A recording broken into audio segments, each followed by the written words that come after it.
பிரியதர்ஷனும் லிசியும் பிரிஞ்சுட்டாங்க. முறைப்படி விவாகரத்து வாங்கிட்டாங்க. ஆனால் எதனால் விவாகரத்து வாங்கினாங்க அப்படிங்கிறதுலாம் சொல்லவே இல்லை.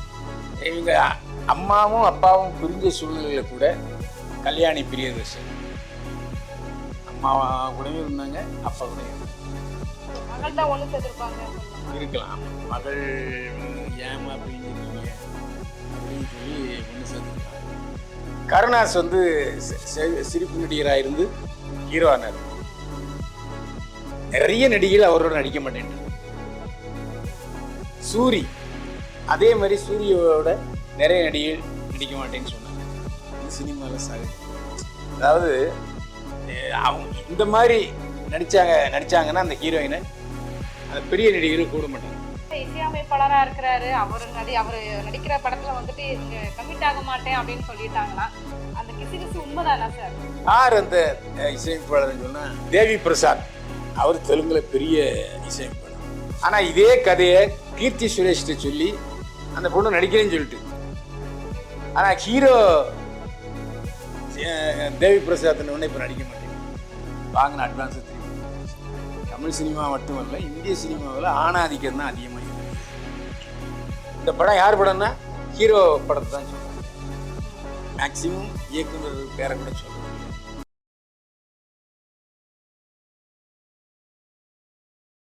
நேர்களுக்கு வணக்கம். இன்றைய நேர்காணலில் நம்மோடு இணைந்திருக்கிறார் நடிகரும் மற்றும் யூடியூபருமான திரு பைல்வான் ரங்கநாதன் அவர்கள். வாருங்கள் பேசுவோம். வணக்கம் சார்.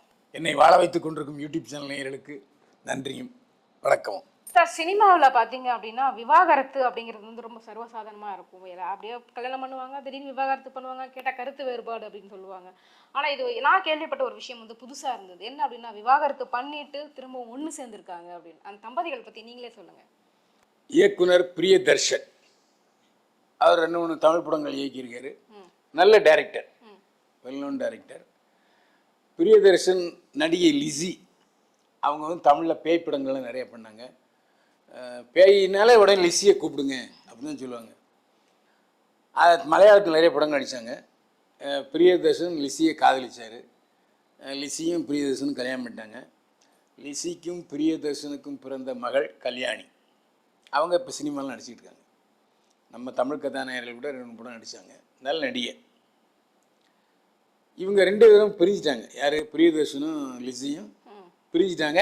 முறைப்படி விவாகரத்து வாங்கிட்டாங்க.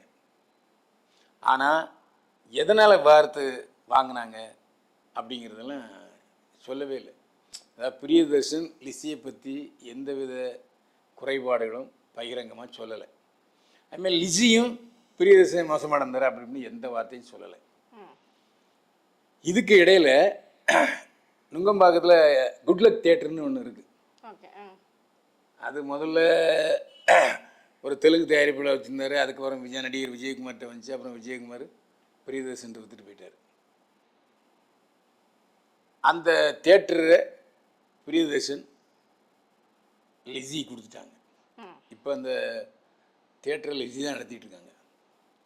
ஆனால் லிசி, கமலஹாசன், ரஜினிகாந்த் எல்லா நடிகர்களோடையும் எடுத்த ஃபோட்டோலாம் அந்த ஸ்டூடியோ அந்த அந்த தியேட்டரில் ப்ரீவியூ தியேட்டரில் வச்சுருந்தாங்க. மேலே ப்ரீவியூ தியேட்டர், கீழே டப்பிங் தியேட்டர். அதில் எந்த இடத்துலையும் பிரியதர்ஷன் படம் இல்லை.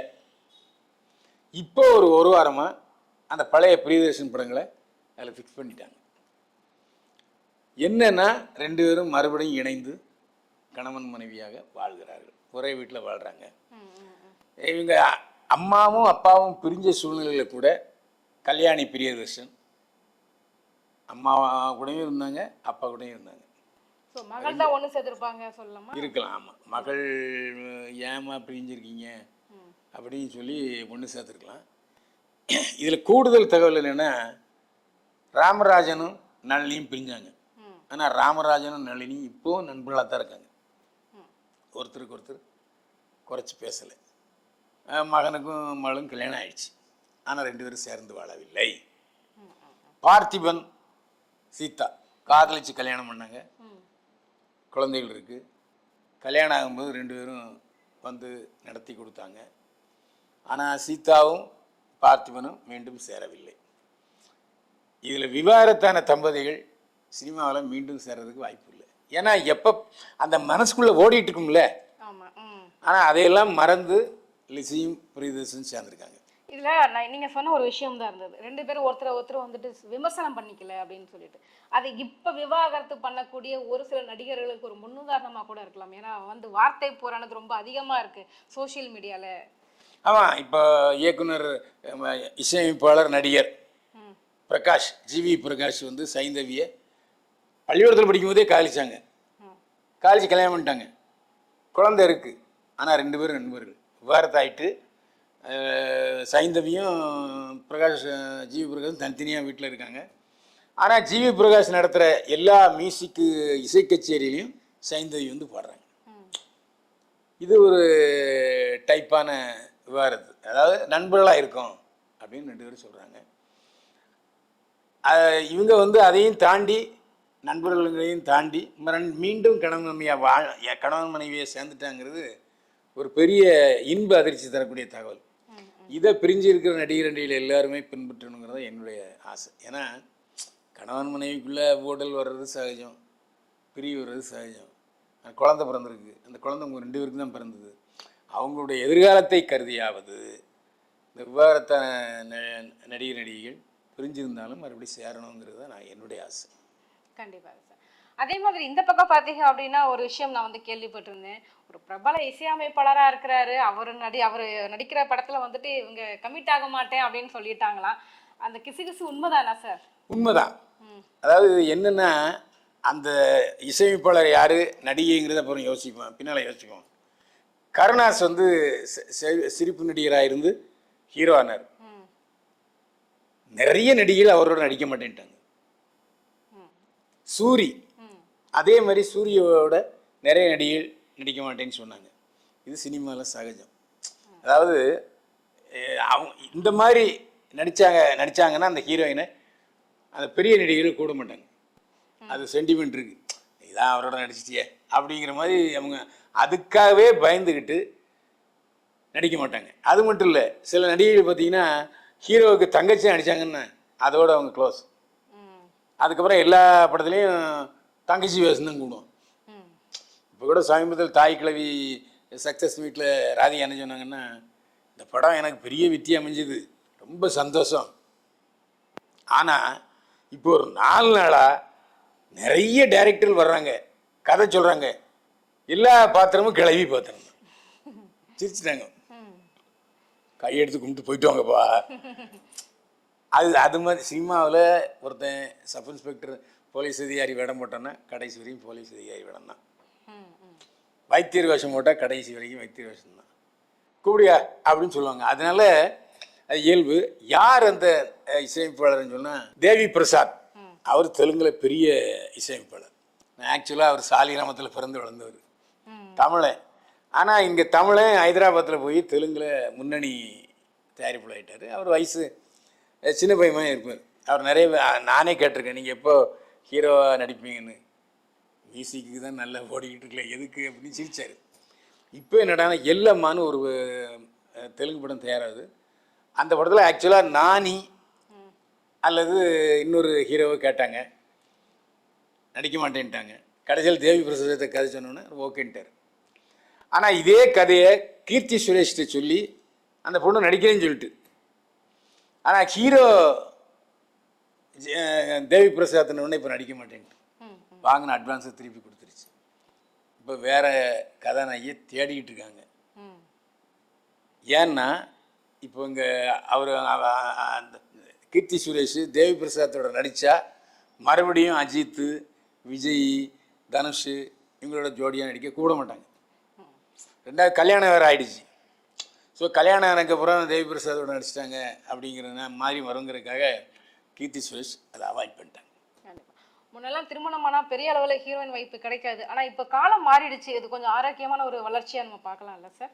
ஆமாம் ஆமாம். அதாவது கேரக்டரு இப்போது நயன்தாரா எடுத்துங்க, நிறைய படங்களில் கதாநாயகிக்கு முக்கியத்துவம் கொடுக்குற கேரக்டர்ஸ் பண்ணுறாங்க.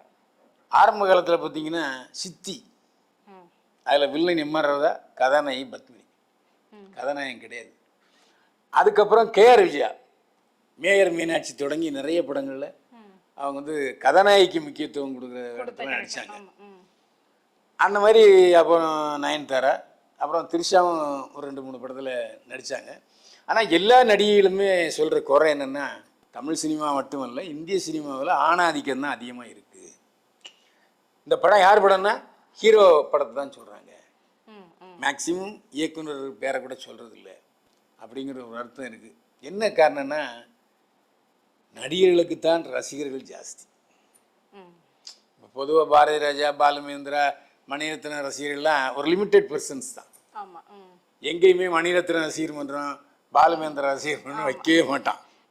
ஸோ அவன் வந்து டெக்னிக்கல் ரசிகன், ஃபாலோயர் கிடையாது. இப்போ நானே ஒரு முறை பாக்யராஜ் சார்கிட்ட விவாதிக்கும் போது என்ன சொன்னேன், சார் நீங்களே நீ ஹீரோ தான், ஆனால் ஒரு டெக்னிக்கலாக நீங்கள் ஹீரோ ஆகிருக்கீங்க, ஒரிஜினல் ஹீரோ கிடையாது. அதாவது நீங்கள் வந்து மாஸ் ஹீரோ கிடையாது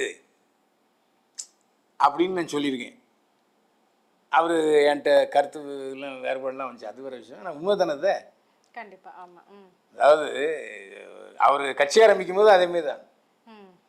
அந்த மாதிரி நடிகர்களுக்குங்கிற ஒரு மாஸ் எப்படி உருவாகுது, அது டெக்னிக்கலாக உருவாகுதா? இப்போ என்ன கேட்டால் புரட்சியாளர் எம்ஜிஆரே சிறந்த நடிகர் அல்ல, சிறந்த இயக்குனர். ஆமாம், ஒரு கதையை செலக்ட் பண்ணுறது, தன்னுடைய கேரக்டர் எப்படி இருக்கணுங்கிறது, பாடல்கள் எப்படி உருவாகணுங்கிறது, இதெல்லாம் வச்சு அவர் சக்ஸஸாக அவர் சுப்ரீம் ஸ்டாராக இருந்தார்.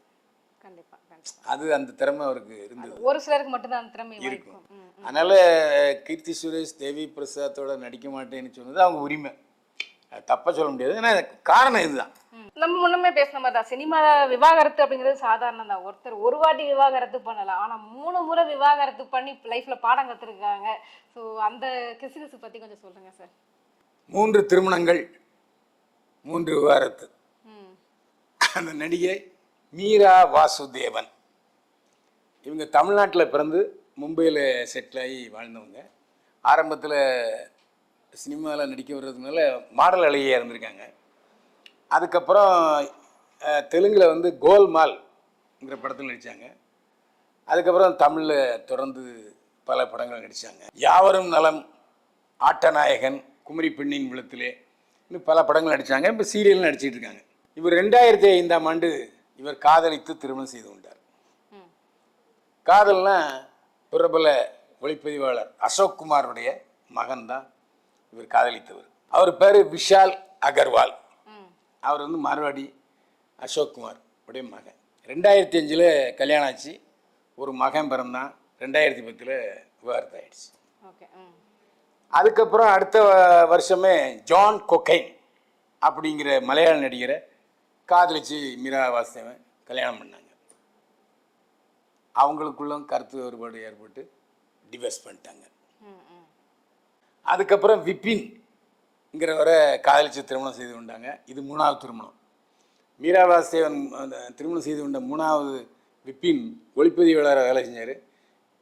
மீரா வாசுதேவன் ஒர்க் பண்ண வெப்சீரியில் வேலை செஞ்சார். விபினோட லிவிங் டுகெதர் வாழ்க்கை பண்ணாங்க, கல்யாணம் பண்ணிட்டாங்க. இப்போது விபினோடையும் விவாகரத்து ஆயிடுச்சு. இப்போ தனியாக இருக்கிறாங்க, ஒரு மகன் இருக்கிறாரு. ஆக முதல்ல அசோக் குமார் மகன் விஷால் அகர்வால், 2வது நடிகர் ஜான் கொக்கைன், 3வது விபின். இப்போது ஆக 3 திருமணங்கள், 3 விவாகரத்து ஆனதுக்கப்புறம் மீரா வாசுதேவன் தொடர்ந்து நடிச்சிட்டு இருக்காங்க. அவங்க சமீபத்தில் பேட்டியில் என்ன சொன்னாங்கன்னா, வாழ்க்கையில் நிறைய தவறு பண்ணிட்டேன், தவறுகள் மூலமாக நான் நிறைய பாடங்களை கற்றுக்கொண்டேன். இப்போ என் மகனோட நான் சந்தோஷமாக இருக்கேன். எனக்கு துணை என் மகன். மகனை வளர்த்து நல்ல நிலை கொண்டு வரணுங்கிறது தான் ஒரு தாயாக இப்போ வாழ்ந்துகிட்டு இருக்கேன். அப்பழைய நினைவுகள்லாம் எனக்கு மறந்து போச்சு. இனிமேல் நான் தனியாக தான் என்னுடைய வாழ்க்கையை மெயின்டைன் பண்ண போகிறேன் என்ன சொன்னாங்க மீரா வாசுதேவன். ஸோ பல கஷ்டங்களுக்கு பிறகு ஒரு படிப்பினை வந்து அவங்க கற்றுக்கிட்டு இருக்காங்க லைஃப்பில் அப்படின்னு எடுத்துக்கலாம். ஓகே, எங்கள் கேள்விகளுக்கு ரொம்ப சிறப்பான பதில் சொன்னீங்க, ரொம்ப நன்றி. மீண்டும் சந்திப்போம். வாழ்க வளமுடன்.